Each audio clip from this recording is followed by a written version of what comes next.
City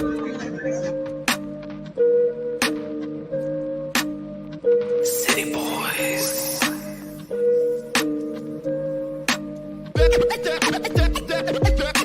That goes for anybody.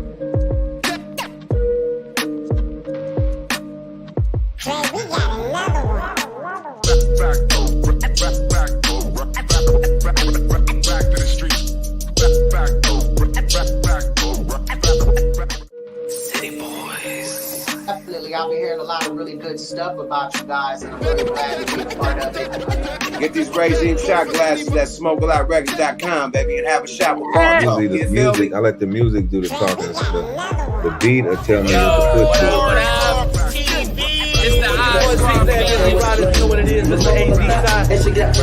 Yo, what's up, this is Wax, and you are now listening to and watching Bar Talk. I'm gonna let you know you tune in to Bar Talk TV. Holla at your boy, Arizona. Yo, what up? Turn dollars 975 The Vibe. Shout out to Bar Talk TV. Bar Talk TV, motherfucker, y'all better tune in.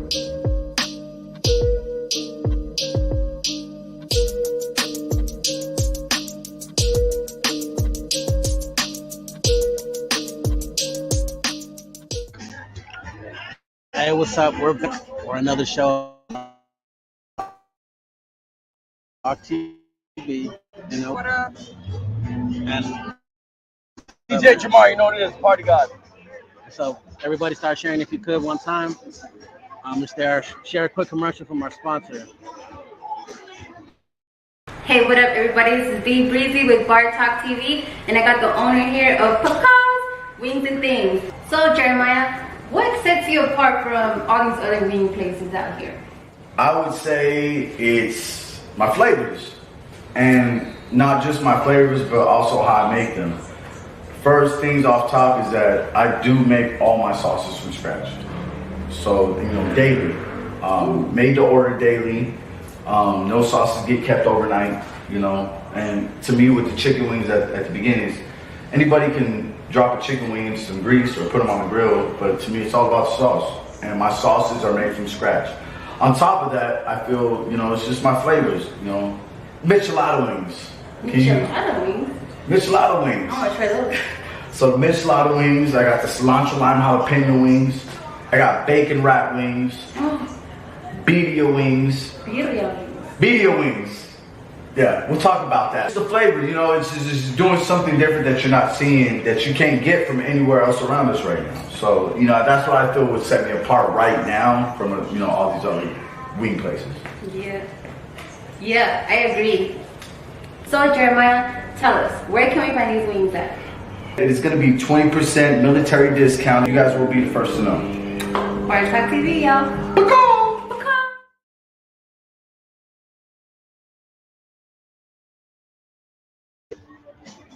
Yo, what's up? Damn, so I wanted to bring you on the show today so you can, we can promote a little bit of the stuff you got going on. Appreciate you. So this is what? This is for the Tucson Weekly. So every year the Tucson Weekly does the best of Tucson. Last year I won DJ of the Year and Best Reggae Act of the Year.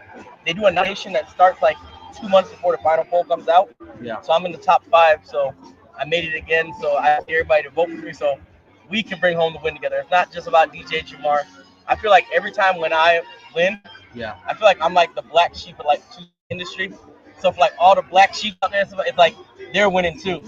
Yeah. It's like we're just breaking down the stereotype. We're just breaking down like, oh, you have to do that. Like, nah, like let the people speak what they want. You feel me? I don't think you're a black sheep, man. Like you hear Tucson, it's fucking DJ Jamar shit. You got shit going on everywhere. Different because I don't really run with like none of these DJ crews out here. I just do my own thing. You know what I'm saying? Like shout out to everybody, but it's just like I just do my own thing. I just see things. Just a black sheep. Yeah. You stand out. Being a black sheep is not bad. I don't. It's not. You just stand out in the crowd. Remember, I'm Jamaican. When I came here in the 80s. But when there was no other Jamaicans here, I went to a school where there was like no black. By myself being a black sheep. So how do we go to vote for this thing? So you go to Tucson Weekly, you go on their website. It's called Best of Tucson. I believe I'm question number 207 for Best of DJ, question 193 for best reggae. It's multiple choice. They do make you vote in 15 categories. Yeah. I'm telling you, if you don't know anything else, just vote 13 randomly and then vote for me and the other two.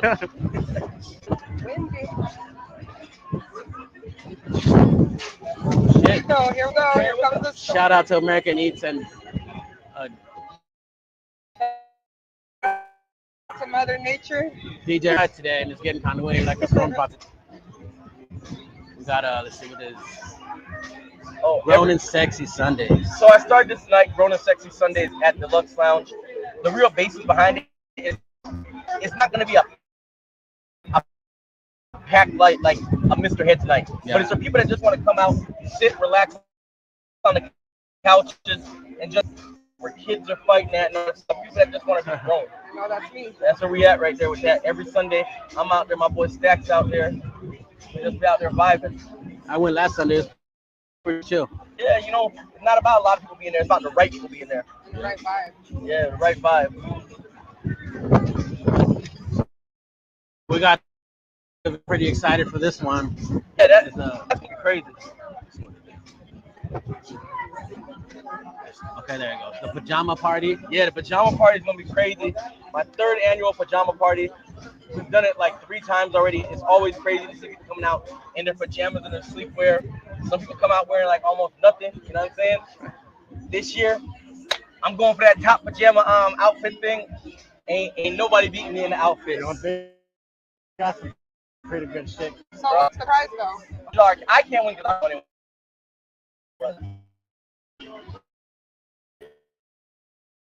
For ladies, DJ's gonna be on there. I'm gonna be on there. My boy DJ Cozy Boy from Lost Dog Radio is gonna be on there. Stacks is gonna be on there. But the great thing about it is that the performers is an all-female lineup. So we're gonna have Big Sis on there, Brooklyn Marie, A Renee's gonna be on there, Pretty Chaz, Casanova Marie. It's just gonna be like a vibe that we're gonna be there in our pajamas, just turning up. Oh yeah, shout out Brooklyn. She's gonna be on the show soon. Yeah, got her scheduled up. Y'all gotta get Big Sis on the show. Oh, I know. I've talked to her a couple times. She seemed to be interested, but Shout out to I Big got Sis. her up. Hell yeah, man. Anything else you got coming up? Bro, I got the Tucson Hip Hop Awards coming up September 16th at Rialto Theater. I got so many things coming up, bro. It come like every day. I'm booking something new. You know, we got the all-white party in Phoenix.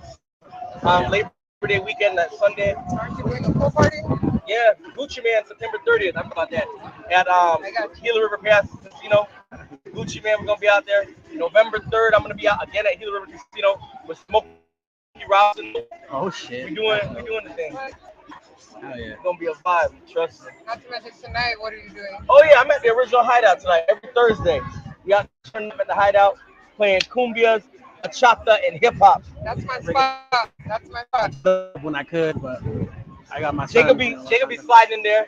He'll stay in there for like good 15 minutes. Like, all right, dog, I'm out. But the point of it that he went though, and Miss Evie coming out there sometime. I'll be on the dance floor all night. Yeah. On them nights when she ain't gotta go to work on Friday, you know. I always got to go to work on Friday. I make time for you tomorrow. I appreciate you. Thank you. Shit. Jacob, you really doing it big time. Look, reserved for Jacob. Jacob got his own sign. She gave us 4 tables today. I told her I just wanted the couch, but she gave us these 4 tables around too, so that was pretty good. I'm glad for the love. I'm gonna do a church event one day. Watch. Y'all think it's dope. One day you all gonna see an event invite. I'm inviting all y'all to church. What happened to that party bus idea we were talking about? Bro, the party bus is a good idea. I just can't find a party bus in Tucson. And the ones that I have found, they're talking like some crazy numbers. Like, they're talking like ridiculous numbers. Like, it's not really people that want to build somebody. They be talking like, I'm not paying somebody $1,000 to run a party bus for 3 hours. Like, no, that's definitely not happening. So where's all the party bus people at? If you own a party bus and your numbers are reasonable, yo, holla at me because I definitely got some work for you. I've been trying to do a trip to Vegas, another one to Salt River, maybe one to Grand Canyon. Holler at me. Let's work together. Let's build together. Yeah. This wind is blowing out here. No, hopefully it calms down. Storm goes around us or something. It's gonna blow off 15 feet. It's a good thing I got my real hair on tonight. I know, right? I'm gonna catch me tonight.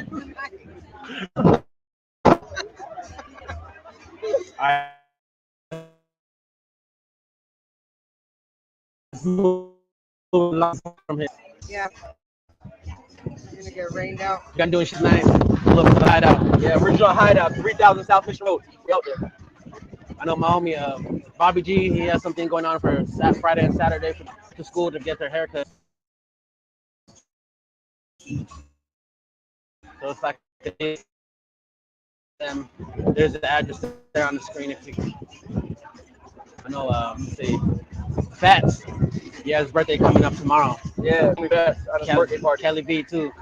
I told him I'll try to pull up if I could. Shout out to them. All right. Are you ready to put our guests on? Ready.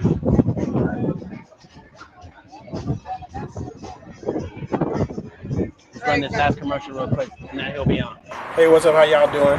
I'm Dre, the one-legged chef, the one-legged DJ, and this is Dre's Seafood and Barbecue. You can't come here without trying my food. We have my 5-layer barbecue cup. Comes with mashed potatoes, mac and cheese, barbecue baked beans, veggies, nacho cheese on it, your choice of meat, hot Cheetos or regular Cheetos, and also has bacon on it, pulled pork sandwich with Cajun coleslaw, your choice of barbecue sauce with barbecue baked beans, mac and cheese. Next, we have a rib plate with barbecue ribs that are smoked for 8 hours.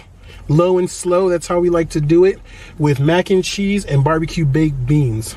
Next, we have my famous New Orleans shrimp broil. You can get the flavors. I got tahini, I got garlic, I got lemon pepper, I got Cajun, I got hot. I can go as hot as you want it. We have my rib and chicken plate. Barbecue chicken, smoked low and slow for 5 hours. Also, you have my ribs that were smoked for 12 hours. You also get mac and cheese and barbecue baked beans. You have New Mexico green chili nacho cheese on top of tortilla chips with brisket, jalapeno, spicy barbecue, our original barbecue, my loaded mac and cheese. New Mexico green chili, nacho cheese, mac and cheese with brisket, and your choice of spicy barbecue, our original barbecue. I'm letting you know that I'm the original Arizona barbecue. I'm bringing Mexican flavor and barbecue flavor together. They had a baby, and that's where you get Dre's Seafood and Barbecue, the original Arizona barbecue. Little heat, little sweet. We want all. Hey, what's up? We're back. We're here with CEAZE, the one and only. Yo, what up? What up, man? How you doing? Doing good, doing good. Thank you for coming on the show, man. I appreciate you. Yes, and thank you for coming on the show, too. Thank you for having me. Cheers. Cheers. Oh, I got a shot. Whoever wants it. You want a shot? I'll take a shot with you. Oh, all right. Let's do it. I usually don't Cheers, drink like brother. this, but it's on. We on Bar Talk, so. Excuse Mother Nature, y'all. It's windy as fuck out here.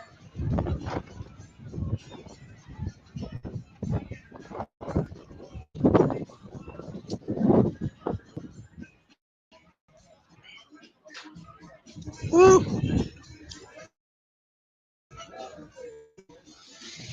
Fuck. That was tasty. That was good. You like that? Yeah, what was it? Tequila. I know it's tequila, but what kind? I think it was Hornitos. All right. Hell yes. Taste that. Yeah, it's nice. Thank you. So tell other people know where you're from, man. What you represent? Tucson, Arizona, born and raised. Right Yeah. around the south for the most part. Southside? Yeah. What streets? I grew up right off of 6th and Bilby. 6th and Bilby. Yeah. Lived there most of my life, but then when I was like in middle school, my parents moved us out to 3 Points for a couple years. But then I went back my freshman year. I went back to Sunnyside, lived at my nana's house right there in the hood on Bilby. Is that where you started getting into music? Yeah, like it's crazy. Me and my uncle is here right now tonight too. Me and him was talking about like the first time we listened to Eazy-E when we were kids, and I remember being in my nana's house doing that shit, and then my tata and talking all kinds of shit. You know what I mean? I was a little ass kid back then. But yeah, man. I mean, I started listening to hip hop and rap ever since I was a little kid. I had a lot of older cousins and family around me that was listening to it. So is Eazy-E someone who inspired you, or was your inspiration? Eazy was a definite inspiration. There's the one, you know what I'm saying? 'Cause I'm influenced by so much music, and not just hip hop, but I listen to everything from rock to Mexican music, corridos norteño, you know what I mean? Like I listen to everything, so even classical music and stuff like that. So like everything influences me, but I think one of the main artists that influenced me to actually start doing my own music when I was a kid listening was like Master P, believe it or not. Master P. Yeah, Okay. just because of the way that they built up their own independent label, and you know what I mean. It was No Limit Records, and yeah, that was a big inspiration for me. But yeah, a lot of rappers out of the Bay too. Like straight up, I got to give it up to the Bay. Always, they inspire me more, I think, than any other artists from any other region. So when did you make your very first song? What's up, Sensei? Oh, okay, What's okay. up, Christos? I laugh hard because I think I was probably like 10. 10? Yeah, no, for real. I was like 10 years old. I was probably like in 5th grade. And we had just moved out the hood, and I was like trying to show my family the song. And of course, they all had, Bobby. they all had critiques and they all had shit to say. And I remember I took it real hard on myself and I kind of beat myself up. And I didn't write no songs for like another 2 or 3 years. But I really started doing hip hop when I was about 13 or 14 in the bedroom with my little brother. No shit. Yeah. And back then it was like, I ain't gonna reveal my age, but I guess I kind of am. We were doing like, we were messing with karaoke machines to record. I had a little 2-channel mixer with the CD deck, and we'd buy the singles, and we record onto tape and dub over and over and over again, so that shit sounded hissy and staticky. But we had a dope mixtape. That's funny. Were you the ones that would have to put like the toilet paper and the tape to push record on it and shit? Yeah, I've been through all that. But toilet paper sucked. You put the toilet paper in, you got to put a little piece of tape over it, and then make sure that shit out. Yeah, but yeah. And you can't record unless you do that shit. That's funny. Yep. That's how you take those. You take those old tapes that you wasn't feeling, like, oh, this sucks. Okay, put some shit in there, tape it up. We're gonna record over that shit. We ain't gotta buy no new tapes because the tapes had a little plastic thing that you'd have to break. You could break off once you didn't want to record on it no more. That shit's funny. Had our ways back then. Oh yeah, always found a way. Still finding way a way. different now. Huh? It's a little different. Oh, I now. know. Everything's copyrighted, so we can't fuck with it. Yeah. So you said that's when you first. How old did you say you were when you executed your first project? Probably about 10. About 10. So then, 10 what years about old. like a full complete album? When was that? What was the name of it? So honestly, it wasn't until I was like in my 30s. Oh wow! Really Oh, first. shit. So it was my first complete mixtape. I actually did it with a cousin of mine. Shout out Young Nat. Me and Nat.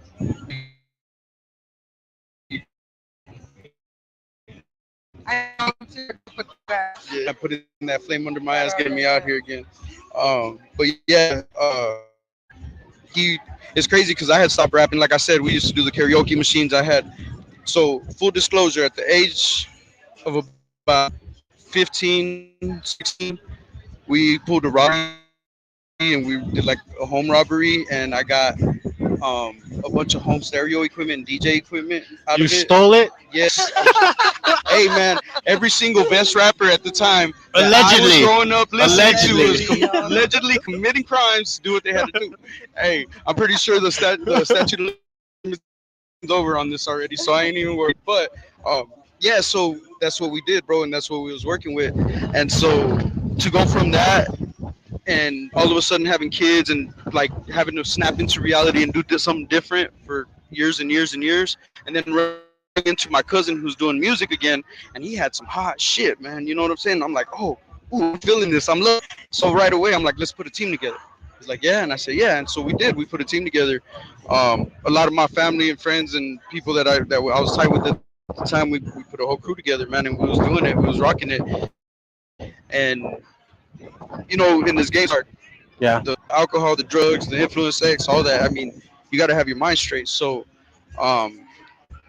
people, and I realized that I needed to invest in myself, and that's when I started doing it. And I built my little studio. I started learning how to engineer, started working on my own shit, and then all of a sudden that, and I crossed paths again after a few years of not talking, and we put our first project together, and it was called Poetry and Poverty.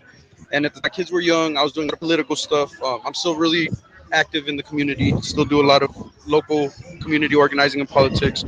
And so it had no cussing on the whole album. We used a lot of movie skits. It was a whole mixtape. I think it was about I want Will to say Smith style, huh? 17 tracks. Yeah. Well, I mean, it told the story. You listen to it from beginning to end, and it was called Poetry and Poverty. Yeah. I still got hard copies, as a matter of fact, on CD. That was wanna check it out. 2015. I got That's you. dope. I got you. I have a question. So those mixtapes that you had back in the day, did you ever send a girl mixtape, like all kinds of love songs and shit? Are you one of those?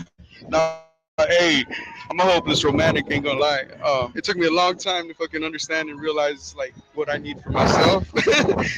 But yeah, no, I was that simp sometimes. I ain't gonna lie. Yeah, we used to love those mixtapes back in the day. Hey, no, You like someone that much where you put a whole bunch of love songs together and be like, this is for you. Yeah, actually, and then honestly, like I used to like daydream a lot and do shit like that, but I would have. It was rare that I actually like. Here you go, girl. Like this is for you. You know Was what I there mean? one Yeah. you did? Have you ever done it? No. That's a big ass pause. No, but here's the reason for the pause. All right. So full disclosure. Now, I've written a lot of songs. Everything I write now is real, like to what I'm going through. If it ain't a situation, then it's something that either somebody close to me is going through, or something I've seen or heard relate to. You know what I'm saying? But yeah. So recently, over the last few years, now that I've been doing more and more of my own music, I've actually written songs about other women and about like situations and things like that. So I laugh, and that's why that was the pause. You know what I mean? So you rather write a song for a girl than give them somebody else that was already written? Hell yeah, hell So yeah. you never That makes called sense. you never called the radio station and said this song is An dedicated. oral expression? I did. Oh, I know there was something in there. I did. I hit up Art LeBeau one time, and I remember. Oh shit! He said Art LeBeau. Art LeBeau taking Your it way age is showing, bro. Rest in peace, Art LeBeau. And our Dub, local legend. There you go. You know what I mean? And I hit up our Dub once. I got to say, it was like I was like 15, or before. I think one was when I was 13. The other one was when I was about 15. I've only done it once. Damn. I'm trying to think. Hey, but I got some years on you too. And I'm just playing. Oh what? Now what? Speak on it. What's up? People want to know. No. I'll give that up a little later. So back to you making your first album. Do you have a name? What was the name of it? It was Poetry and Poverty. Poetry and Poverty. Right. Yeah. But it was a collaboration thing too. It was like me and my cousin doing it together. So my first solo, and again, actually, it wasn't even an album. These are mixtapes. My first solo mixtape was in 2017. You could actually still find that on YouTube. It was all my own engineering and recording. Pretty sloppy, but it's good music. You know what I'm saying? It's not sloppy. It's just what you're like used to from that time, and that's what I had access to. Yeah, what you had to work with at that time. Exactly, it makes shit work. You know what I mean? And so that was a really. I think that was about 18 tracks, and that tells the story too. And it was a good, really. It's coming up for air. If you look at Arizona CEAZE on YouTube, you can still find that. Well, that's why you're here today. We want to know your story. Yeah, thank you. Yeah, and that one actually. At the time, I was doing a lot of social justice work. My kids were growing up. They hit the teenage years. Shit flipped. So I'm a single dad. I'm a girl dad. A lot of people don't know that, but the people that know me know. He's a great girl dad. I know him personally. Girl dad. What does that mean? You have a daughter? I got 2 daughters. I've raised since they were babies. They're now 19 and 16, and I'm a grandfather twice over now. So both of my daughters have kids. My 16-year-old is a teen mom. So you know what I mean. So it seems like I'm out here on my own, but I mean I've got my kids and my family that I do. Hey, shout out to the single dads. I'm on the same shit. Thank you. I raised my son since he was a kid by myself. Bro, hey, props. Shout out to the single dads, guys. Oh yeah, man, and single moms too, because like single parents, straight up. Yes. So are you working on anything currently? Yes, actually, I got a lot of projects going on. I just finished up a track that I did with Jinx Music. Oh yeah. And that it's coming out on the Year of the Goat. It should be out any day soon. We're supposed to drop it last week, but shit didn't work out with the licensing and all that. So they're looking at it in the next couple of days. So be looking out for that. The Year of the Goat. The track that I do on there is called "Hate the Game." Don't hate the player, man. I've heard it myself. It's a pretty dope track. Thank you. Actually, it's one of my favorites too. I don't listen to a lot of my own music after I've recorded it, but that's one of those songs I had to. I still bump it. I mean, I like it, and you performed it live already, so. Yeah. I'm trying to put it up. That's a dope song. So I did that. I've been doing a lot of collaborations. Um, Keep It Dirty, the mixtape. It was supposed to drop at the beginning of this year. I was trying to get some more production into it, but I'm at a point where I'm just gonna release it. In years that I've been working on that, and I need to just get it out because I got albums coming up now, LPs, EPs. I want to release those 100% under my name. Keeping It Dirty is the one that you sent me, right? Keep It Dirty, yes. Keep It Dirty. Yes. Can we play it? Yes, you can play that. Let's do it right now. That's a video. Let's You want do to it. introduce it? Yeah, so Keep It Dirty is my music, my entertainment company. It's my record label name, and really it's about remembering your roots, sticking to your roots, knowing where you come from, keeping it dirty. A lot of people like to look at us because we're from the slums, kind of like we dirty, but I'm gonna own that shit. You know, like Pac talked about that rose out the concrete. Yeah. You know what I mean? You gotta admire the beauty that comes out of the struggle. So that's what this is all about. So go ahead and hit that shit. Oh, here it is. You ready? Do that. It's CEAZE.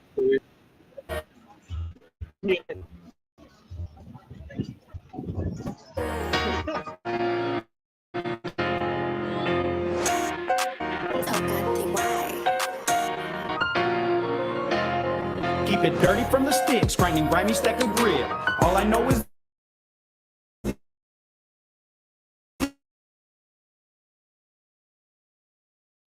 this grit. All I know is this, run it up, don't trust a bitch. Dusty kicks and dirty whip, but they still up on my dick. Gutter gorgeous shit, blow the best and keep it lit. Like a desert rose out the fucking concrete. I'm keep on going till me and God meet. Came up out the gutter, dusty kicks and swap meets. Armpits on my shirt like an athlete. Running from the cops wasn't every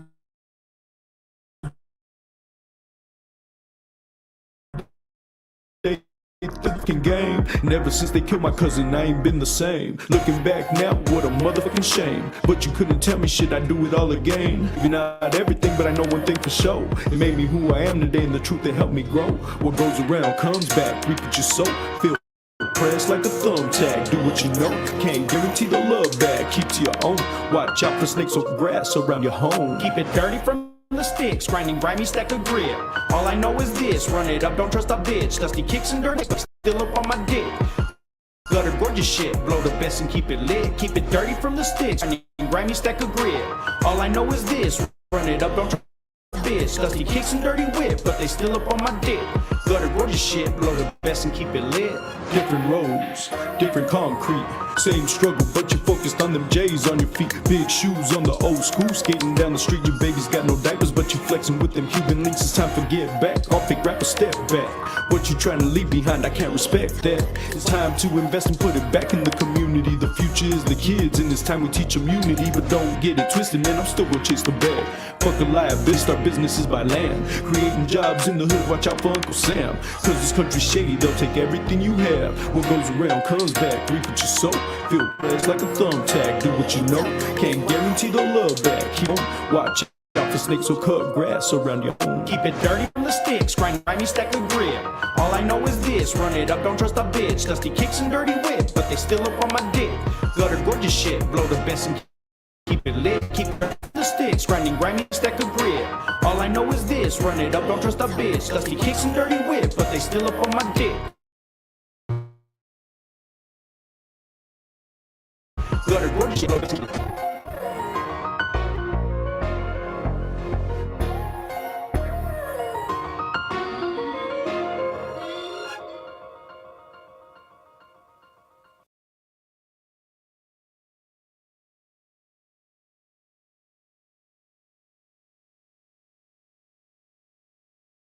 Back, what's up?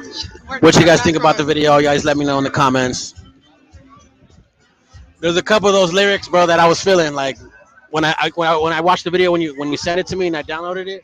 I was like, damn, I was really fucking feeling that shit. How'd that video and like the lyrics and everything come about? Oh man, I don't know. Like honestly, like, well, it's a mix of everything. Like my life, the things I've gone through, where I've, you know, where I've been to get to where I'm at.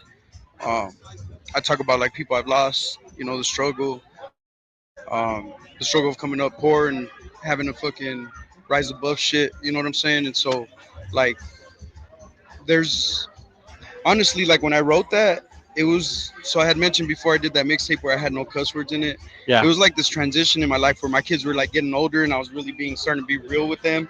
And so, like, using the word bitch in my music was hard because I got daughters. You know what I'm saying? And so Yeah. yeah, so like one of the the lines is like, all I know is this, run it up, don't trust a bitch. You know what I mean? And so I struggled with that line for a long time before putting that track out. And really I came to that realization where it's like people that listen to my music know, and people that know me and know like who I am through my music, because my music always tells stories, is like they're gonna understand and they're gonna know that I'm talking about bitches. And 90% of the time men can be bitches fucking just as much as women can. You know what I'm saying? So a bitch is a bitch is a bitch. And I met a couple male bitches before. and it's about people that ain't about their word and ain't about respect and yeah, like there's all these levels to it. So yeah, so that was one of the things I was going through at that time, and that broke into Keep It Dirty, and really me just being able to not have to censor myself or worry about what is my audience wanting from me, or what is my audience listening to, or who's listening, or who you're trying to reach. Yeah, it's more about me and myself and my journey.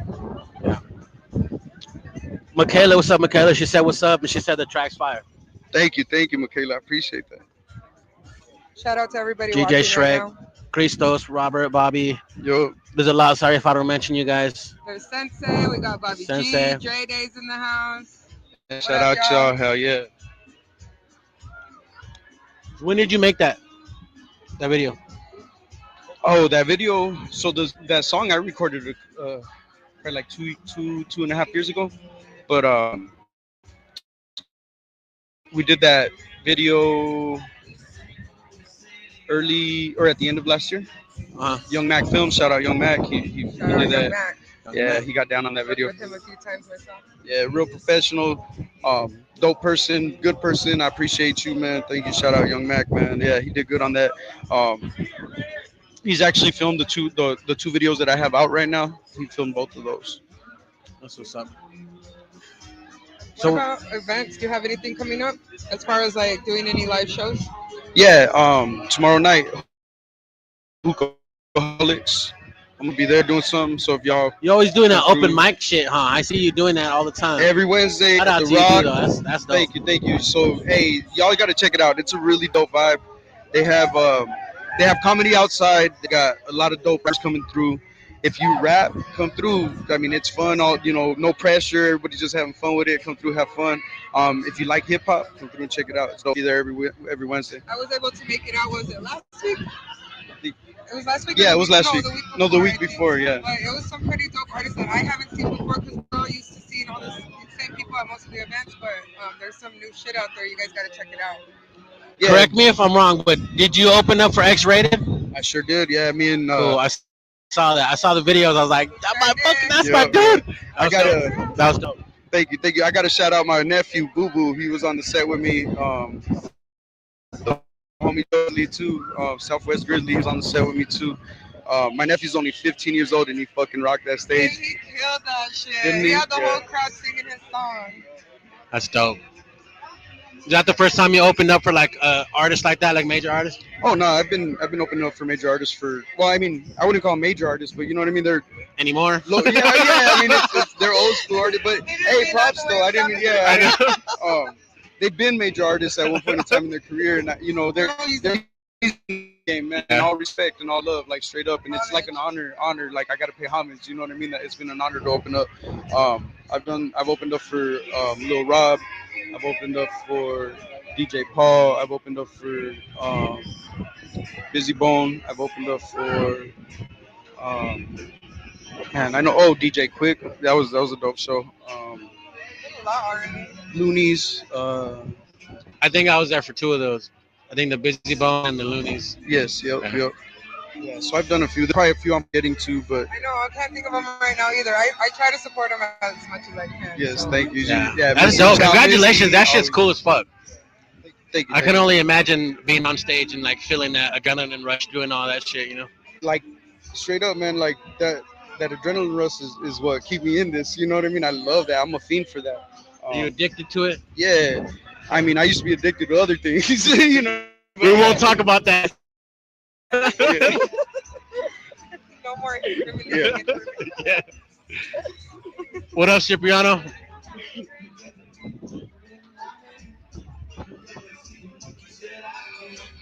Shout out Sip Webs, Cipriano. He What said up, 100. Sip? Shout out. Homie. I'm looking at the screen and I keep forgetting the camera's right here. I gotta keep. Yeah, this is the camera over here. So when you're Yes. talking to the crowd or the Yes. people, the audience is over there. So thank This you. is just to show us what. Oh we yeah, look yeah, like. yeah, yeah. I'm figuring it out. Thank you. You're part of South Tucson City Council, right? Yes, yes. So what's some of the things you've done to give back to the community? Ooh, all right. That's a good. No, I appreciate that. Like, I really try to keep the rap and the politics separate for a lot of reasons. But I started community activism when my kids were in school, and they were in elementary just right up the street at Ochoa, right here on 6th and 25th, 26th, and they were trying to close their school, and it was crazy because like I said, I grew up right off of Bilby Street, and I ended up in South Tucson because of my kids. You see, at the time I had got custody of my kids. My oldest was about 5, and my youngest was, they were about 6 and 3. And so my older one had just started school, and I didn't want to just like take her out. She had all her cousins in the neighborhood and everything. So I ended up getting a spot here in South Tucson. And it was like I moved in here and I did all this for my kids, and now they're closing their school. Oh hell no! So I got active, man. I started getting involved, and there was at one of the community meetings, there was a nonprofit here in South Tucson that goes by Casa Maria. Shout out Casa Maria, Guadalupe. Maria. They're right around the block right here. Actually, we're 1 block away from it exactly, and they were going to organize the community and help keep the schools open, and so that's how I met them. And we worked for years doing stuff around public education, not only keeping our local schools open here in South Tucson, but also making sure that other schools on the south side and west side that were getting a lot of the things that they needed, the money, the funding that they needed, we were making sure that they were staying open and getting the funding they needed. And so That's what's up. we did a lot of community work around that. It was a lot of wins and losses. It was really emotional. And then from there, I actually lived and worked at Casa Maria for many years. I did a lot of, we serve food to homeless and needy families every day. At the time, we were doing about 500 to 600 single homeless bags, Wow. bags of lunches for single homeless people, and we were doing about 200 family bags every day, on a daily Wow, basis. every at the single time. day. Yeah, so I Wow. did that for years, and now on the city council, we're really trying to work on keeping rents down for people, because if anybody knows, we're in a housing crisis right now. And so rents, especially in South Tucson, are super increasing. I think market rate for a studio right now is like $750 or like around $700. And so it's really hard for a lot of the people that have been in this community, that have their family in this community. It's hard for them to remain here. So that's one of the major things we're working on, securing affordable housing for people that exist here in South Tucson. There's been a skyrocket in the homelessness rate. There's been a skyrocket on, everybody knows about the opioid crisis and fentanyl and all these things that are happening. And so I feel like even though these are big problems, we have a lot of power here locally to do things locally. And so that's kind of where I started. And that's where I'm at right now. That's one of the biggest things I admire about you, because you're so smart. You go to these meetings, you know how to give back. Thank you. So respect Thank for you. that. Thank you. Shout out to you, man. That's dope as fuck. Thank you. And thank you for you to doing that type of shit for our community. That's amazing. Of course, man. Yeah, thank you. I try to do stuff like that, like my company, and we've done it a couple times, but not like every day, like not like that, Yeah. That's dope. I'll be honest, it was a hard life. Like doing that every day, in and out, day in and when I was like living in the soup kitchen, that was difficult. I mean, seeing those people every day. I still volunteer when I can. I still do as much as I can there, but I don't work, for them directly anymore. But it's a blessing to be connected with them and there's actually 2 of the workers there that are actually on the city council too. So shout out Roxy Valenzuela, shout out Brian Flagg. And honestly, if it wasn't for them, I probably wouldn't have ran. Like having that support in that community, it really helps. That's dope. That's dope. So I want to get back to your music.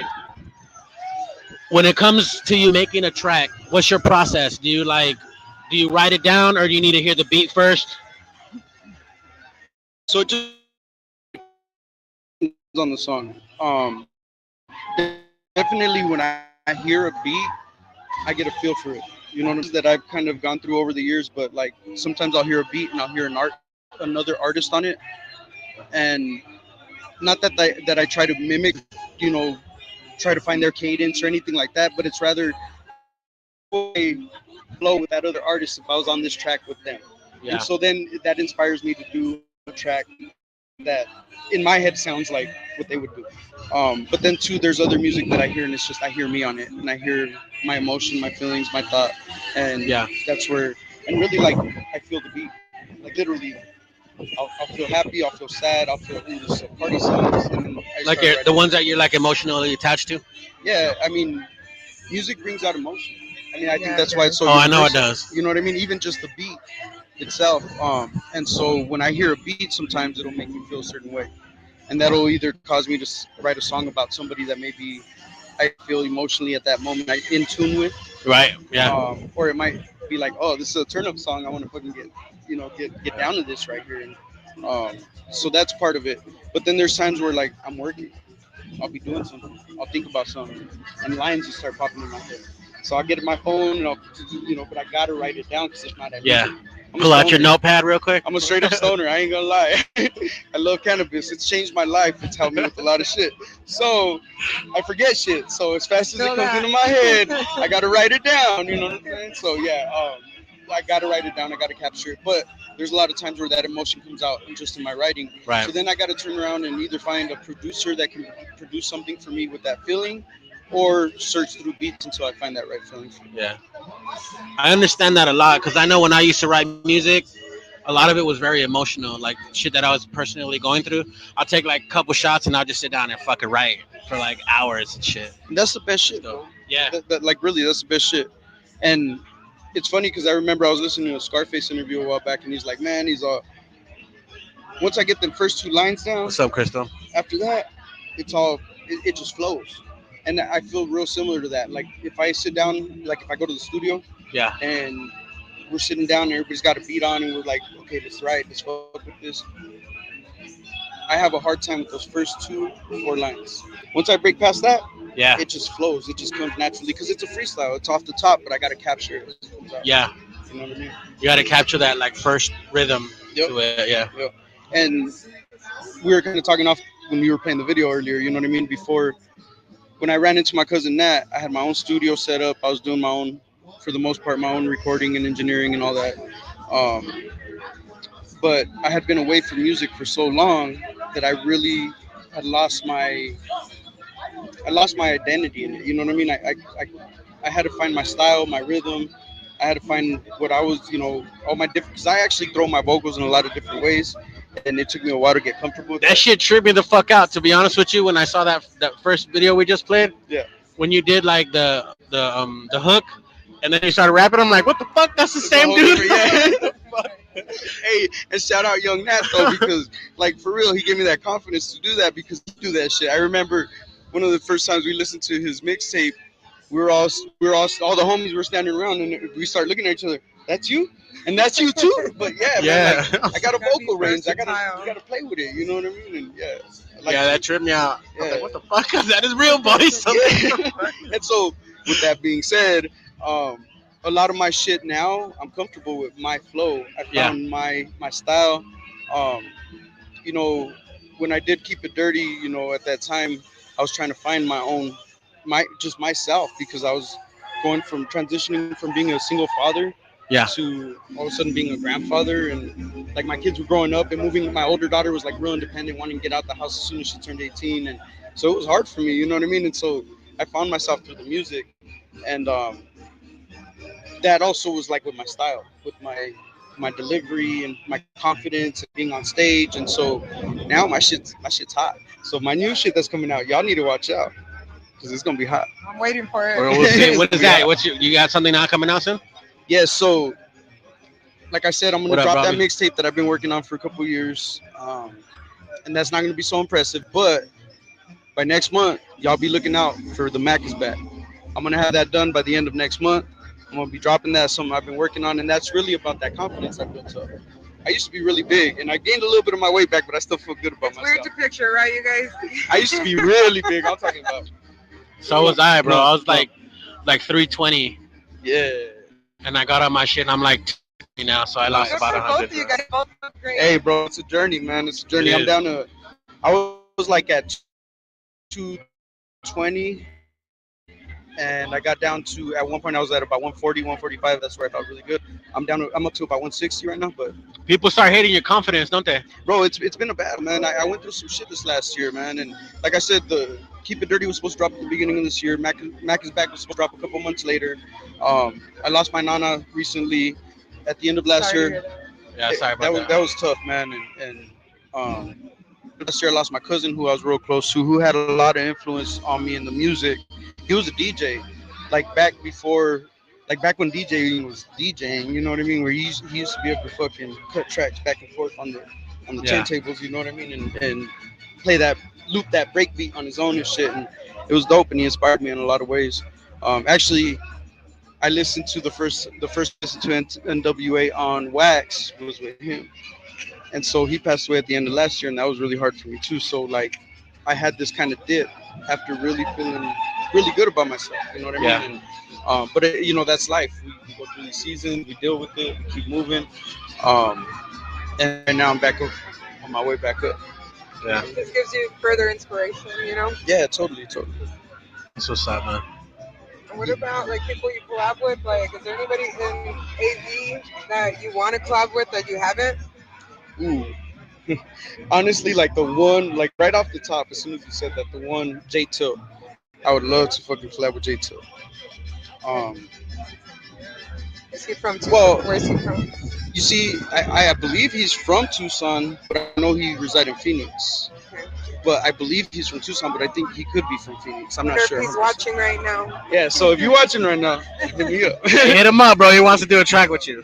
Yeah, and I apologize. I really wanted to be at that kickoff for your tour at the Thunder Canyon. I couldn't make it that night. I had family shit going on, but I'm a big fan. I like your shit. A couple years back, I checked them out. I think it was at 191. The first time I seen him. He's Nice. getting that. But there's a lot of artists, man, like, that I've wanted to collaborate with, and I'm collaborating with. Eli One, somebody else that I wanted to do a collab with, and we kind of talked a little bit about it. It hasn't happened. Shout out to my Gemini twin out there, fucking OG King Tuck. Ugh, Gemini's? God. Yeah. No, just kidding. I get along great with Geminis. They're actually like the most like It dep- compatible with Libras. But yeah, I know, I get it all the time. That's why we're homies. Yes. Yeah, so, and shout out DJ Sylvie. He be doing a lot of my beats now. But I'm also working with a lot of different producers. Twisted Minded, we've been trying to collab for a while, and we've got like a couple collabs, but nothing where it's just me and him. It's been with me and him and other artists. Yeah. Man, see, that's why I don't like drinking. I got a buzz off that shot. You feeling it already? Yeah, well, I don't drink that. I don't cross my liquors. All I drink is Henny on the rocks, and they ain't got none at this spot here, man.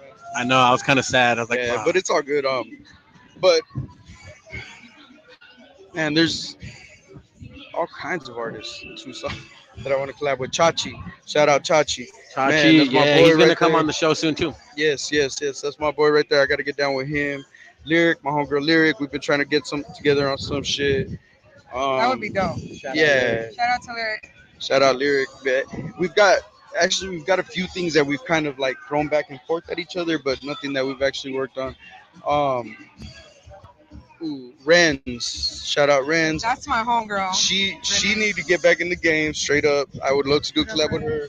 All respect to her. Her shit's dope. Fuck, who else? There's a lot of them. Like, man, any local artist in Tucson that want to fuck with me, I'm down to fuck with. I'm You down. heard I'm that, all about guys. fucking. I'm He's all about open to networking. anyone and everyone. Yes. So just reach out. What about like mainstream artists, dead or alive? That's tough. Oh, damn, you gonna go dead or alive? Damn, you straight up Pac. Pac, all day weekend. Of course. Of course. No, you know what? So somebody that I would love to collaborate with that is not a mainstream artist, but I would consider like up there. You know what I'm saying? Just Murs, like straight up shout out Murs. I don't know if y'all know who Murs is, but he was with the Living Legends in the '90s. He's toured all over the world. He was with Strange Music a few years back. He's been independent for a long time. He local Tucson by way of LA. I gotta say that he raised his family here in Tucson, so you know what I mean. Like he's from LA. He came out of LA, so like I love his music. You know who that is? Fabian. Oh yeah, Dan O'Bay. Shout out Dan O'Bay. That's what's up. What We up, need to Dan do a O'Bay? collab too. We've been about doing a collab. We do a lot of shows together. And my bad. All love, bro. You know what it is. Sorry, I forgot about you. But yeah, somebody else I'd love to collab with. He's got some dope shit with Chris Calico out right now too. You got to check out. So you make a lot of your own music, right? So Yes. how many hours would you say you've spent in the studio? Man, If you have to countless. guess, If you have to just guess. like Don't be specific, just guess. Like 100,000. I don't know. Like maybe more. I've written and recorded like probably like 100 songs, man, and I don't release a lot just because like some of it's real heartfelt, some of it's like I just like to write. I'm a poet. You Pass know the what I time. mean? Yeah, I love it. It's part of my identity now. that's what's up. Do you know how many songs you've written? I couldn't count, but it's well over 100, like probably a couple hundred, That's maybe pretty good. 150. Yeah, Couple hundred. yeah. And mind y'all, look. So I told y'all I'm a grandfather now, so I'm 41 years old. I've been back doing rap since probably 2008. So 12, 13, 14, maybe 15 years I've been back in it. And really only started like heavy since 2015 on my own shit. 2008 is when I started fucking with other people, getting back in, trying to manage and do promotions and things like that. And so 2015 was when I really started like diving in. So I only got 8 years under my belt. You know what I mean? I'm So at that's a lot of songs. couple hundred too. songs. Yeah. For real. So how do you separate? You kind of spoke on it earlier, but like separate your personal life from your music life. It's hard. Like I wear many hats. You know what I mean? And Where you buy them at? all over. I love shopping local. So if y'all make hats, You'll buy them there too. yeah, I like them bucket hats. I think it's Adriana Valenzuela. She Baby making Bash them hats. style? Yeah, I've been rocking that one that I had for a while, but we need to link up too and get Anthony, more, what's more up, of them. But I wear many hats. I do, like I said, I'm a single dad. I actually run a small business also. I, politics, community organizing, the music. So it can become difficult, but I think that over the years, Very fucking difficult. What are you it's talking hard, bro. about? It's really hard. Like over the years, I've gotten good at setting boundaries, and that's for me. Like just personally, like in my personal life. So then to do it in my professional life, it was really hard. It was just getting to the point where it's like I can't mix the personal and the business. Like there's people that I have in this world that I don't have in this world. Right. You know what I'm saying? So A lot of people don't understand that. Yeah. And there's always crossover. You know what I mean? You know who your people are. There's people in our lives that no matter what, they're down for you, and so and vice versa. And so there's always that. But I think all of us, like, we need to practice setting those boundaries and having those separate circles. I try to keep my personal life away from like this business life, but it just crosses over so many times, and people just don't understand. Like it's a more of a difficulty when they're mixed. Like people talk, people see, and then they talk more, and I agree. it's just fucking annoying, bro. It gets so annoying. Seriously, people gonna think what they want to think. People gonna say what they want to say. But they can't think and say shit if they don't know shit. No, well, and that's the thing though. They don't know. But here's the thing though. We all have perception. We all also have different perspectives. So when we see or hear things from a certain perspective, we make our own conclusion. We prejudge, and it's fucked up. We all do it. We're human. But that's that consciousness where I'm trying to reach, where I'm trying to get above that. You know what I mean? To where I can step back and to be like, they acted this way with me, but yo, maybe they got this, and that going on, so it has nothing to do with me. But a lot of times people take shit personal, and because of that, they say shit and they spread shit that might not be true. I think the hate and the rumors are fucking real, bro. Oh like, yeah, straight up, it's everywhere. No, they are. It's real. I'm not saying they ain't real. All I'm saying is that jealousy comes in many faces. No, yeah, I just understand where people are coming from, but I think that's one of the harder things that I've had to deal with too. Is like, I have friends and homies from all, like I said, I have all these different hats. So even in the rap game, like, I have homies that might run with one camp that I fuck with, and I have other homies that run with another camp that I fuck with. Yep. And like, and it's sucks trying to chill with both of them at the same time. It's hard to navigate it, bro. It's really hard. But you know what, man? Stay true to yourself. Be real. Be honest about shit. And you know, as long as you know you're doing you, fuck everybody else. That's the way I see it. That's how I feel too. So. And I've lost a lot of friends and family over that too. But fuck it, I'm gonna keep doing me. Like, it is what it is. Like, doing this type of business, being in this type of industry, I have friends that don't fuck with other friends, and like, I can't chill with some people without other people saying shit, and it sucks, bro. Like, I wish everyone would get along. I wish we could all chill one time together and everybody was fucking cool.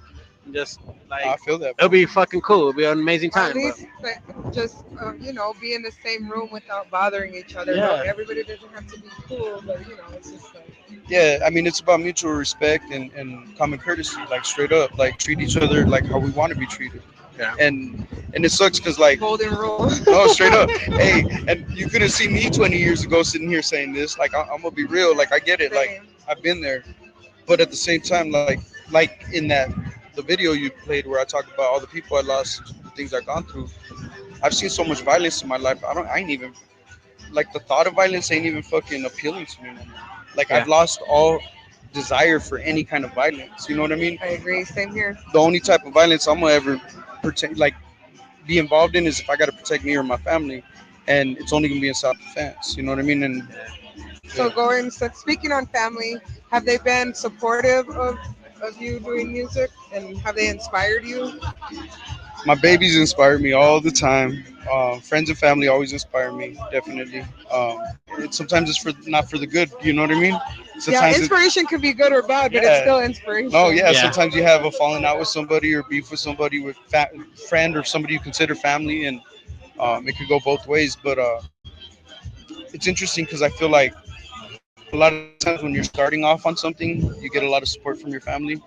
And I get it, like, people get burnt out. They don't want to keep coming to your shows. They don't want to keep doing, and especially if you're doing the same thing over and over again, you're not building anything up. You know what I mean? And so that can get difficult because it's kind of like a thin line between, like, am I asking them to do too much? Yeah. Or are they really just not fucking supporting me, or you know what I mean? But then at the same time, when you start doing it, seeing supporting you, and who kind of just wanted to ride because Yep. I was just about to say that. You know what I'm shit. saying? Because you start doing shit, and then people start popping up in your life again that you ain't talked to. Remember me? I'm like your second cousin, baby sister, friend Tracy. Get me for free. Yeah.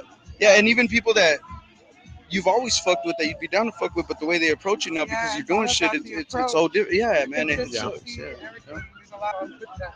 I started seeing that in the last year, and like, I ain't shit. Like, I just help promote people. You know what I'm saying?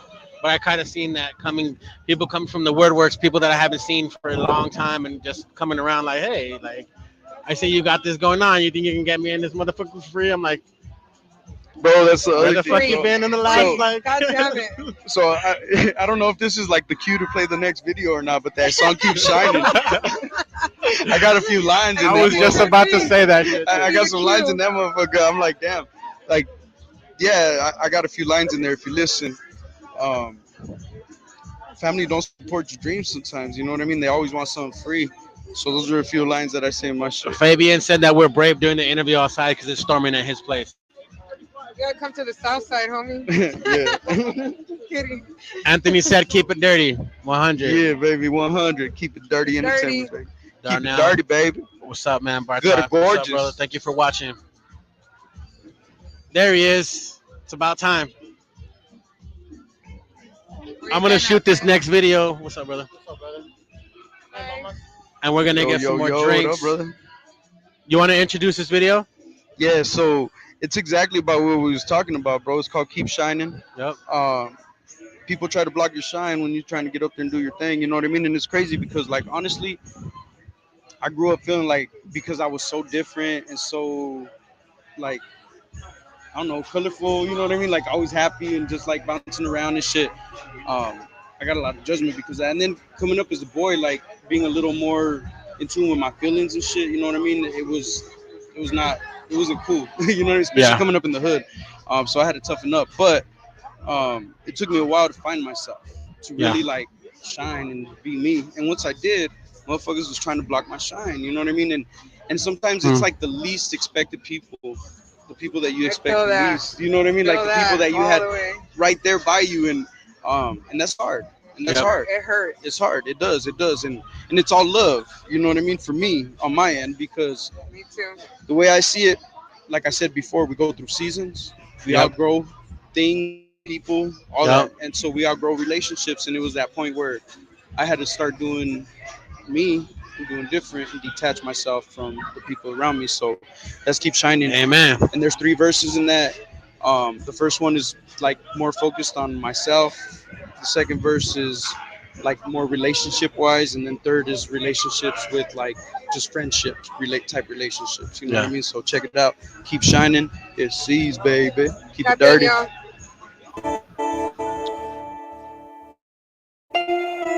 It's CEAZE. I'ma keep shining. Bad enough. Gotta deal with the haters. Level up. Been leaving family, get to hating. Step it up. Working on my fitness lately. Run it up. Staying focused on my paper. Doing me. Give a fuck about how you feel. Looking clean. No more riding with the stick. Keep it dirty. Never forget where I'm from, city, and the people that show me love. Buying tickets for my shows, copping merch and love my flows. Crazy how I get the most love from people I don't know. Family won't support your dreams, always want something. Why you trying to block my shine? Work on you, don't know me. Chill. I'ma keep shining. Haters trying to block my shine. Bitches trying to stop the grind. Lying on a motherfucker. I'ma keep shining. Where's the look? I'm so tired of the fake. Why you front? Never promised you a thing. It's all a game. Act like something that you ain't. To hook a man, I ain't gonna take the bait. Fall in love, and she knock you off your swell. Slows the hush, now you paying nails, hair. Losing sight of goals you trying to reach. Taking flights, but it's her you trying to please. Whole time you done lost yourself, blame it on the cards you dealt. Me, I take control of destiny and manifest it out. She's gonna take a different route, take my time and map it out. No more hesitation, cause it's time I love my fucking self. Chill. I'ma keep shining. Hate trying to block my shine. Bitches trying to stop the grind. Lying on a motherfucker. I'ma keep shining. Coming up, yeah, we had each other 6. Knuckle up, run the same game on a bitch. Cut us from different clock.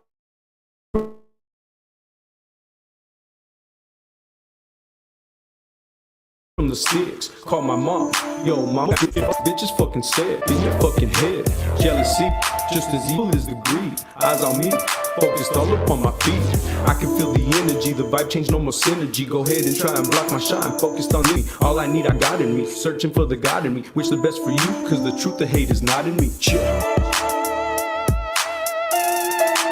I'ma keep shining. Haters trying to block my shine. Bitches trying to stop the grind. Lying on a motherfucker. I'ma keep shining. I'ma keep shining. I'ma keep shining.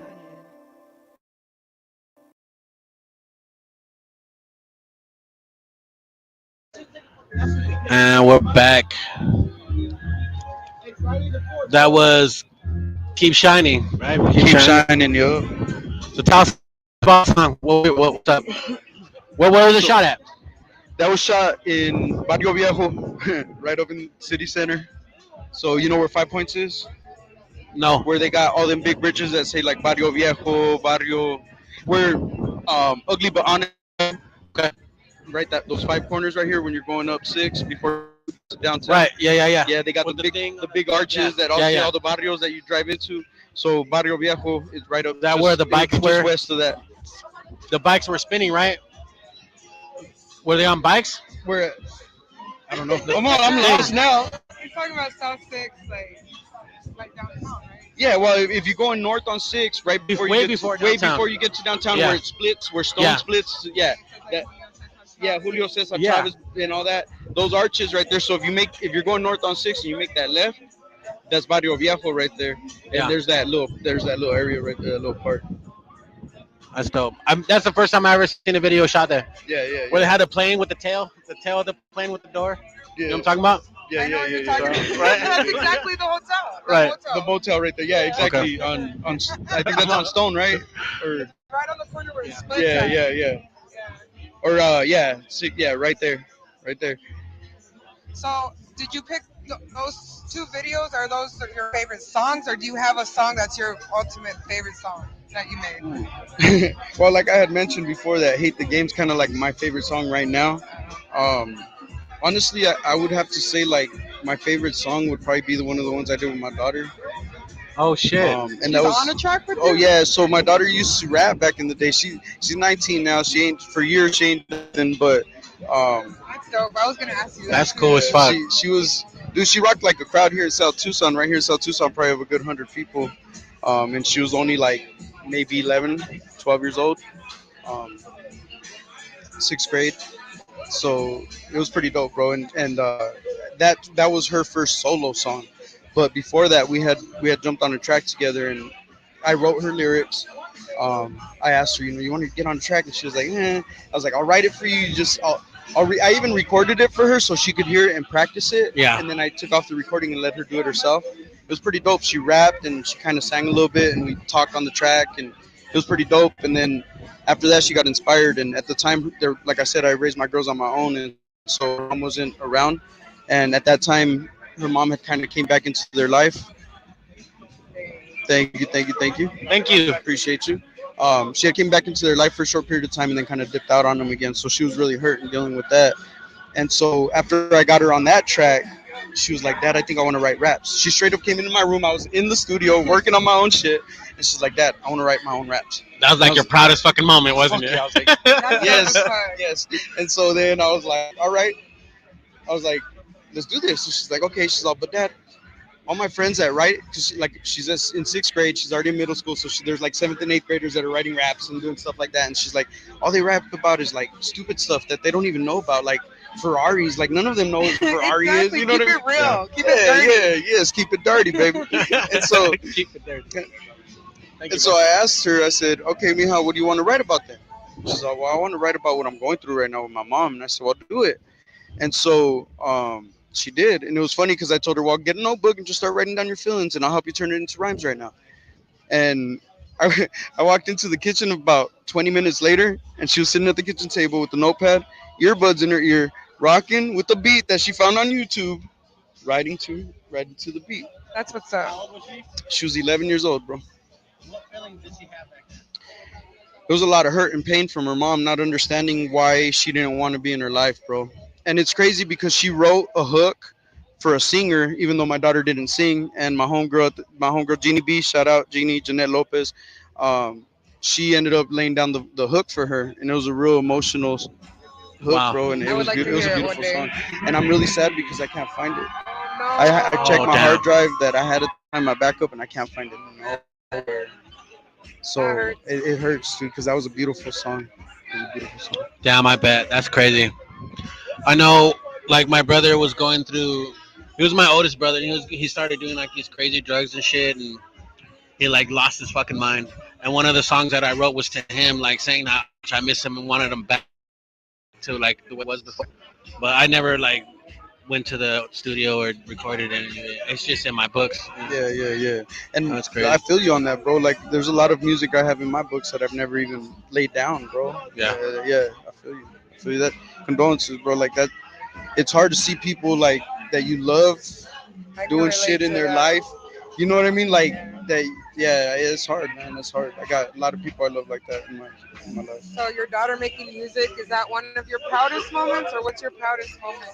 Well, no, I mean, I'm a granddad now. You know what I'm saying? So having grandbabies, I mean, Sheesh. even though they're young and a lot of people in society might think what they want to think, man, I'm proud of these young ladies because they're like defeating the odds, you know what I mean? And they're doing it every day, and they're raising their kids, and they're doing what's best for them and their families. So I can give a fuck what people say, you know what I mean? But also like being a granddad is like, there's pride in being a parent and seeing your Yeah. kids doing things that you help them learn and show them the way to. You know what I mean? That's how I feel about being a tia. I can't relate to being a parent, but I can relate to being a tia. Yeah, it's similar. You see, It is similar. You see these kids growing up, and you're part of those influences in their life that make them great. It's You know still what I mean? special, very special. I know, like my brother when he had a son, like he was still like in his party stage. You know what I mean? Him and his wife would go out and do all kinds of shit. So I had my nephew like almost every fucking day from the day he was born till he was like 3, 4, 5. You know. So I already knew what the fuck I was doing when I had my son. You know. Right. You had some practice. Yeah. Yeah, I got a lot of practice. I never did have kids, but nope, I don't think I will. But I got plenty of practice. I feel you. No, Maybe and I one love day. I You love know, my you don't want babies, no but, kids. I mean, at a point, I really did want kids, and then I accepted the fact that I don't have kids, and now I'm like gonna be 37, and I'm like, I don't want to be a nana at soccer games. But I would still, if it happened, I'd be happy. Yeah, of I'd course. be prepared. It's a blessing when it comes, but you know what though, man? Raising kids is a tough job, and you never know what's gonna happen with your partner. I mean, you could pick the perfect partner, and they could be gone tomorrow. You just don't know. Just You know what I'm having to saying? Like, protect them from the world too. Your yes, It definitely changes your life. Yeah. It changed my whole life. Like I was Yeah. in the streets doing some dumb shit. I was Like, right there. Then doing gang So it shit. changed it for the better. then. Fucking everything. The day my son was born, everything else didn't matter anymore. Yeah. I mean, like I told you, I was 13, 14 years old breaking into houses, bro. Like I was doing too. the most. I was doing the most, bro. I was doing the most. I was selling drugs. I mean, and Allegedly. yeah, Me too. and, Allegedly. and, it's shit I've talked about before. I ain't afraid about my past, bro. You know what I mean? But that's you got to keep those. I ain't gonna be specific about nothing, But yeah, no. I mean, it changed. Like, I ain't gonna tell you which house it was. or where I was at. But yeah, no, like it makes you rethink shit, bro. And as a matter of fact, so I was in a situation where my baby mama was pregnant with my first daughter. She was 7 months pregnant, and I was in the streets, doing stupid shit. I was moving a lot of weight at that time. Yeah. And I got us caught up in some bullshit, and they held us hostage, bro. Like they had her watching them, beat me and fucking threaten me to kill me and all kinds of crazy shit, to get their shit back. And it was a messed up situation we were in, bro. And that moment, that day, like all that shit that transpired that day was what shifted my state of mind into like, I need to get out of the streets and I need to start doing right by my kids because I got something to think about. And that was the last fucking deal I ever did. That was the last anything I ever did. Would you call that a sacrifice, or what's your biggest sacrifice to making music? To making music? Like to be where you are right now. To get to where I'm at? I think parenting, like the sacrifices you make as a parent, like because not just like as much as they saved me from the streets and everything too, I also lost myself. But at the same time, I was lost in the streets. So I guess you could say they helped me find myself. But really, like as a parent, you have to lose yourself because there's no more you. And you feel what I'm saying, bro? Like it's not about you anymore. It's not about what it's all about them. You know what I mean? And so that was a huge sacrifice. So that was one of the reasons I didn't do music for years. Like I would still pull out a notebook and write a poem about shit that I was dealing with, but it never translated into the rap or the music because it was all about my kids for years. And even that first mixtape I talked about, Poetry and Poverty, it was fashioned so that they could hear it without, the cuss words and all the other bullshit. Okay. So you knew it was going to be heard by your kids in the future. Yeah, well, I didn't. I felt like we were best friends when they were little, so I felt like there was always going to be like that. But we go through, like, I don't know how old your boys, but when they go through teenage years, man, it gets hard. It's different for me because I have girls, you know what I mean? And it was really hard. Like, I couldn't relate to anything they were dealing with at that age, you know what I'm saying? Periods and stuff. Yeah, like, I'm trying to learn all this shit. That Like, had to be awkward. What do I do? It was hard. What do I do? I had to read a lot, and I didn't always do my due diligence, you know what I mean? I didn't always really understand them, and they made me a better man because of it. But man, that shit was fucking hard. So like, like when so like I mentioned, you lose your identity because you're doing everything for your kids, and so everything kind of I became the dad, the PTA dad, the single dad. You know what I mean? That was my identity. they hit middle school and they didn't want to have nothing to do with me.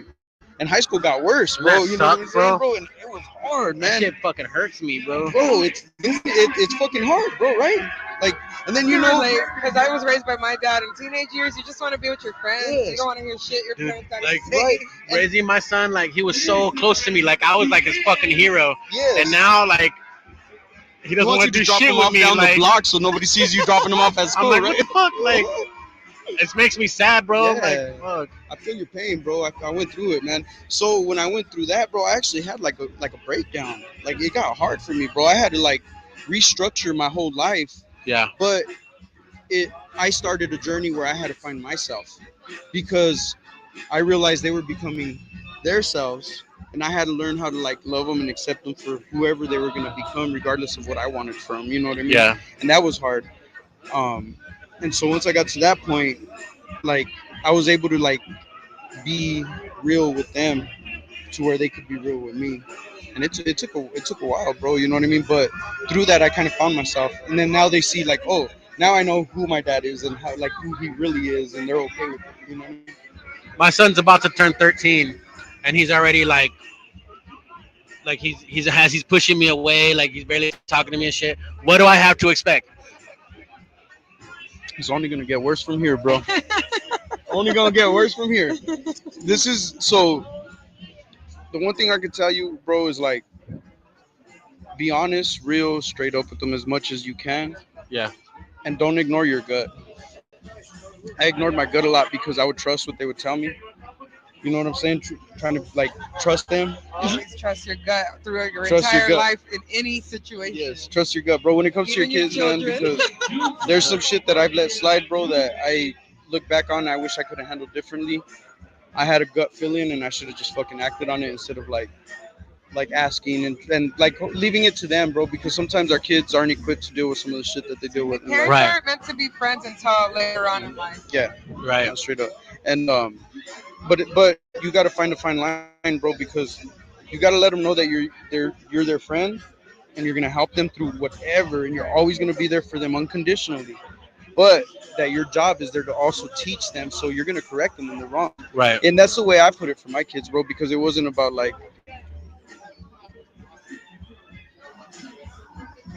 growing up. We make decisions sometimes that at the age that we make it, we're not 100% sure about what's right or wrong, or maybe we do know, but we're curious and we really want to push those limits. Right. And we got to put ourselves back in those shoes. You know what I mean? And that's hard for us to do because I don't want to put, bro, I don't want to think about the shit I was doing when I was 13, 14 and my kids Right. were doing. Right. Oh my god. Bro, but you know what? When now my daughter's 19, I'm finding out shit that I was like, fuck. Damn, like, he's doing that? But that's that fine line. You know what Yeah. I'm saying? That's that fine line, bro, because I was strict. See, and that's the thing. I was really, really strict with my oldest daughter.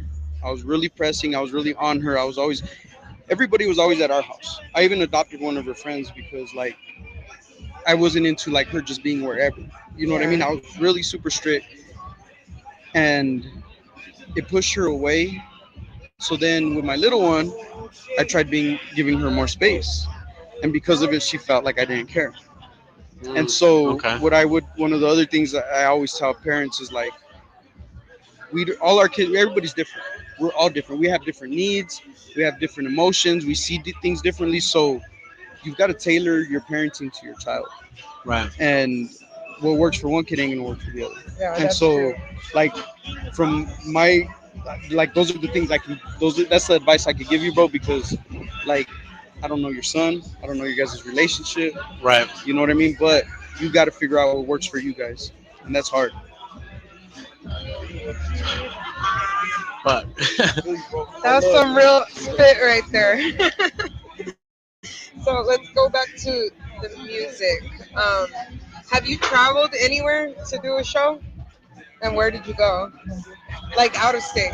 No, not out of state yet. Just Phoenix. Phoenix? Tucson and Phoenix, yeah. Just Phoenix? Just Phoenix. And I don't mean it just Phoenix, but yeah, just Phoenix. But I would like to go to Vegas. I would love to go to Dago, anywhere in Cali. But honestly, like, my dream would be to go to like San Francisco, the Bay Area. Well, I got a little do sister shit in like San that. Francisco. So. I would love to do And I some went shit to like high that. school in I don't San give a Diego, fuck if it's the smallest little funkiest bar in the fucking Bay, but I want to be up in that motherfucker just because I love that culture and I've never been there. I never seen it. You know what I mean? And that's what I mean, like about the music being so universal. Like we was here in Tucson. I had like everybody that I kicked it with growing up. Yeah. Listen to Bay Area music.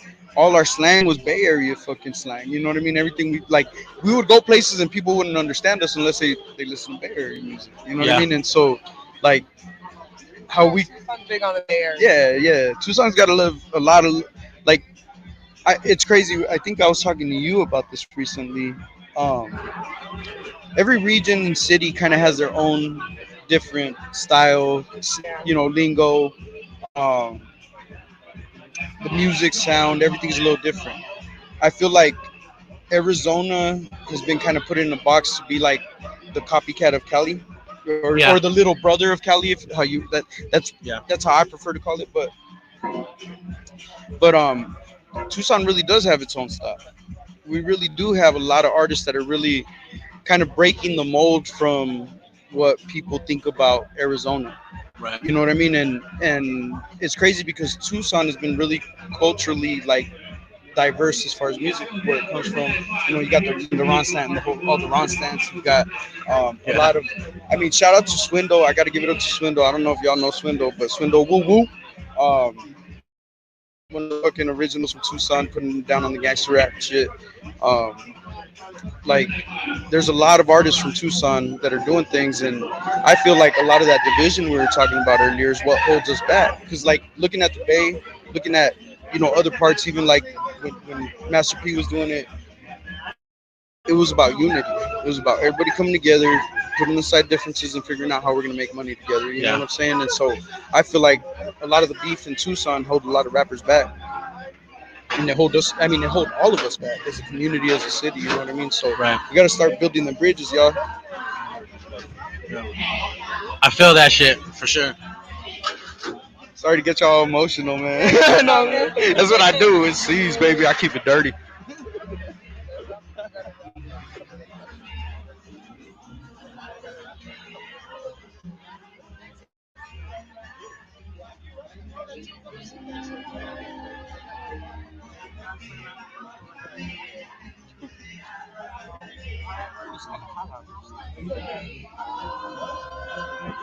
So what do you think your next move is? Where do you see yourself in the next couple years?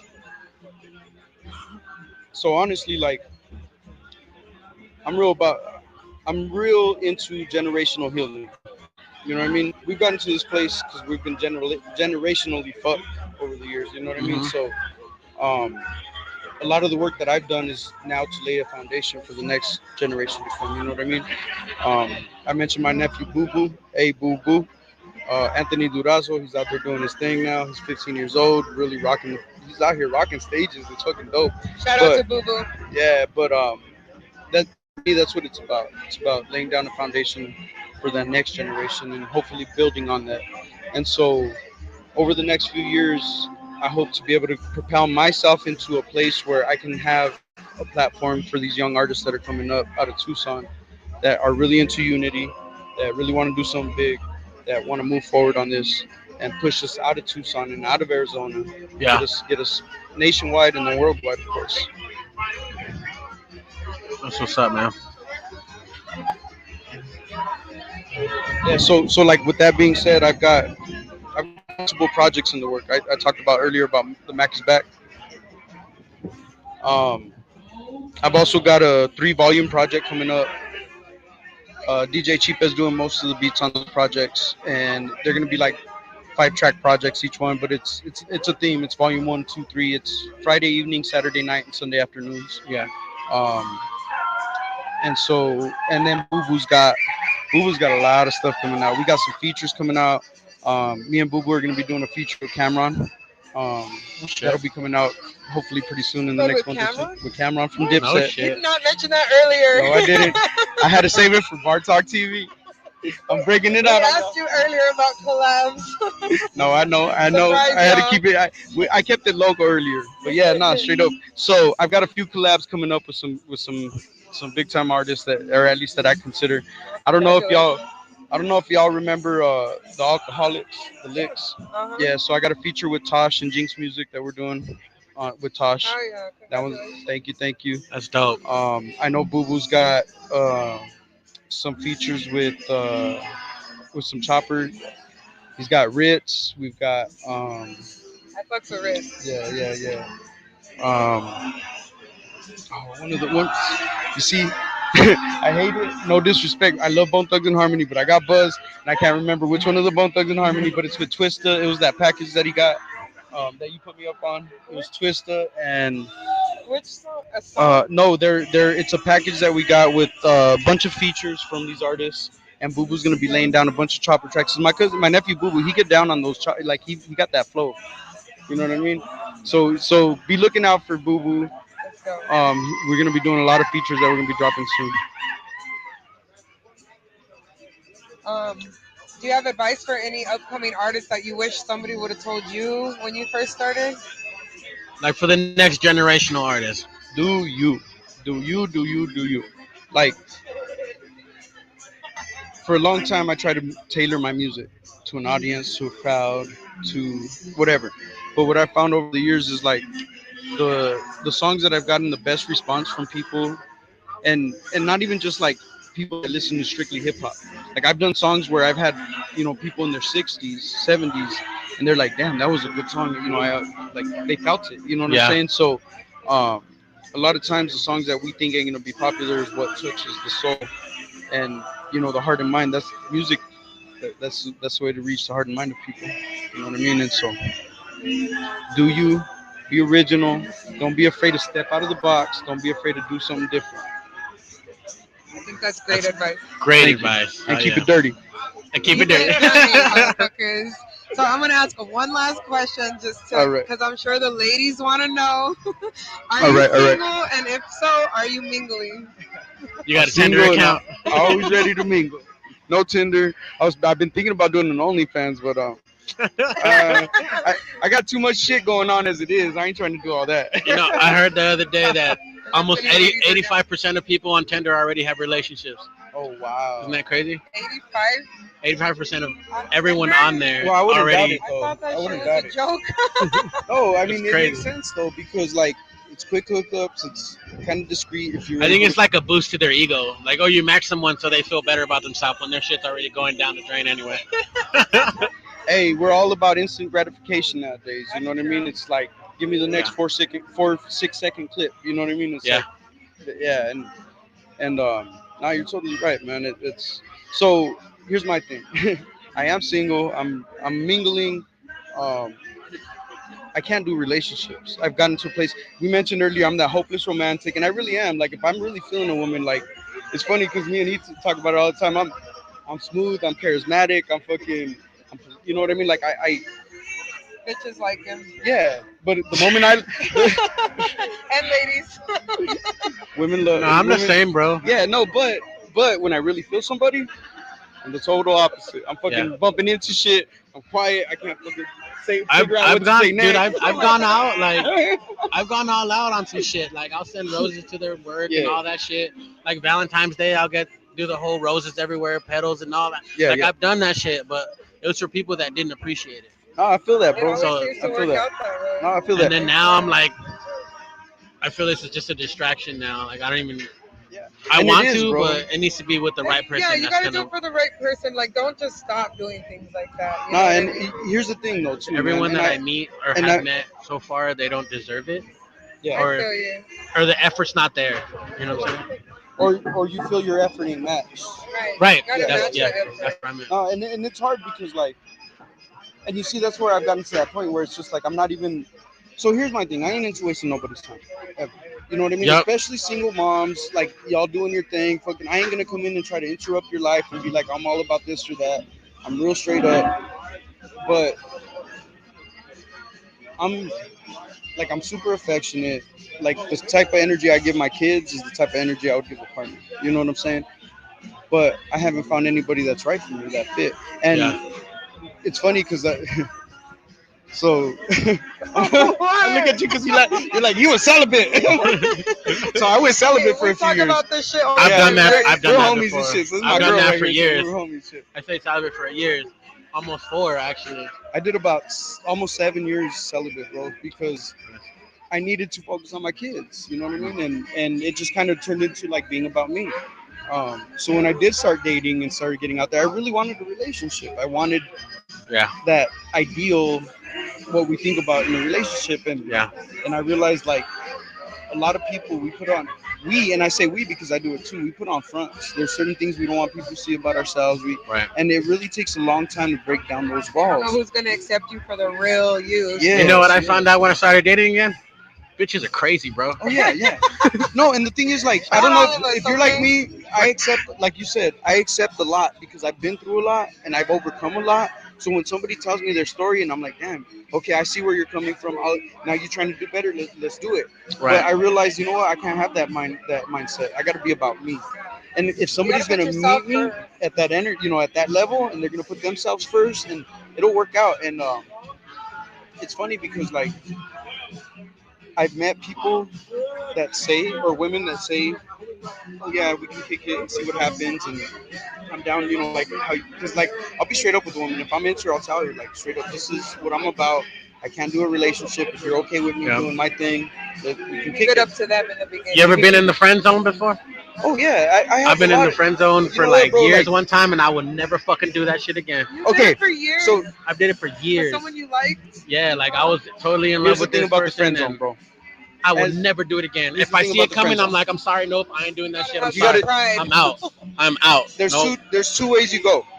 Either be a real friend or don't. Like straight up. Straight up. Right. Because like no, if you But like how do you know them the and you difference really, if they're leading you on? Yeah, no, And they're pushing you towards Don't it. be a dumbass. No, That's how it goes. so here's the thing, bro. Here's the thing. If you're they give friend you zone and enough you know it- attention to make you feel like they want to be with you, and then push themselves away when it comes to that You point, gotta know the difference. You gotta like- know how to tell the difference. and when I you feel can't, I feel when you can't, what? No. Then that person's a piece of shit. Hold on. There you it's go. back to your gut again though too, bro, because you know in your gut, bro, like if you're questioning, if you're feeling like you know what? She's giving me some attention, so I feel like. Have you but even then, got to question it? bro? Yeah, like honestly, At some like, point, at some point in your life, you'll feel that you're being used. Oh yeah, no, yeah, We've all felt that way. bro. Look Pretty at sure. that's one of the biggest things I've had to overcome because I'm a giver. Like I love to fix people. You know what I'm saying? I'm that's a our healer. fucking problem. I'm a healer, bro. I feel like we got so much in common, man. I know Dude, we do. We've kicked it only a couple of times, bro, but I feel you, man. We're gonna I do feel like an the vibe. after hours bar talk. Yeah, totally. I totally fucking feel you, bro. I feel you. I feel like I've gotten to a point in my life though where I've overcome a lot of shit. You know what I mean? I've realized a lot of shit about myself to where now I make different decisions. But yeah, man, I realize now more my value than anything else. it's about knowing your worth because whether it's a romantic relationship or a friendship or a family member that's taking advantage of you, until you realize your worth, then you could say no and set a boundary and be like, nah, fuck. Right. And that's where the whole friendship thing comes in. And bro. they don't Because like you know that what? word, no. You know what, bro? I've had Us females do not like the word no. no, they don't. Not at all. I guess that's the words of wisdom from the one and only CEAZE, baby. But let me tell you one last thing, though. Yeah. If you find yourself in a situation where you're friend zoned, but you could see yourself being a friend, take the advantage of really trying to be a friend without any other intentions, because you know what? You might build a great friendship. Right. You know what I mean? For real. Here's my thing. See, is when I meet someone, and if we keep just as friends and we're cool, then I'll make that friendship last. But if it's on a different tip, like they tell me they like me or they want to talk to me, I'm already past that friendship part. So if I'm moving forward something different, something better, and then they want to friend zone me, I'm like, I'm good. Like I have enough friends. I ain't trying to deal with your bullshit. I'm out. And I think that's another thing too. The words versus the actions. Right. We need to be. Right. We got to be real aware of that. And it's hard, bro. It's hard because when our heart's in it, we want them to want us. You know what I'm saying? So it's like the little bit of attention they might give us that maybe in their head they think it's a friend, but to us it's a whole different it's thing. Like, yeah. oh, she fucking said, oh, she liked my fit today, or oh, she like, you know what I mean? Oh, you know what I mean? Like, you guys are just being stupid. no, but it sometimes they go deeper than the fit. But for us sometimes. But no, but hey, for a motherfucker that might take 2 hours to get ready, sometimes the fit's important. He said might. Nah, Like, I only used to took an take a hour. minute I to only get took ready. an hour today. I still take a minute to get ready. I ain't gonna lie. Yeah. You ain't got no hair. How the fuck you gonna take a minute? I gotta crease my suit and shit. Like I gotta. I make iron sure my look- shit up too, bro. I feel that. Where do I Hey, get up from? real quick. Hey, come here real quick, Cuddy. Shout out Southwest Grizzly. What Yo, up, man? this is my boy right here. Fucking, he been rocking with me since like 08. We've been doing shit. Yeah, we got a lot of tracks together. He's gonna have one of his first fucking videos. Yeah, first video coming out soon. We're gonna be rocking together. I'm gonna feature on that. So Dope. check it out. Pussy Weed and Smoothies. Yeah. Hey, check us out though. Me and C's been doing it up. Much love to Bar Talk TV, homie Jacob, everybody out here. But yeah, man, we out here though. We out here doing these moves and shit. You know Thanks for coming through, Cuddy. I'll see you. Yeah, Have a good man. night, man. It's good to meet you, man. Thank you for jumping on. For coming. Y'all do it up, right? Sure, man. You too. All right. We usually close it out the same way. For everyone here today and everyone we lost along the way. Cheers, y'all. Cheers. Oh shit. AC Promoter just jumped on. What's up, brother? What up, AC? We're about to cut it, bro. That's a long time, homie. Damn. So, AC, shout out, man. I know we don't really know each other. We did a show like way back in 08. I think it was damn. I want to say it was the Paul Wall and Chameleonaire, but it might have been something else. But shout out, man. Thank you. It's good to see y'all, man. Thank you guys for everyone for watching. I think I'm gonna give the person that put most comments in the thing. I'm gonna reach out to you and I'm gonna give you guys a surprise from our sponsor. So you guys have a good night. Bye. Thanks for watching.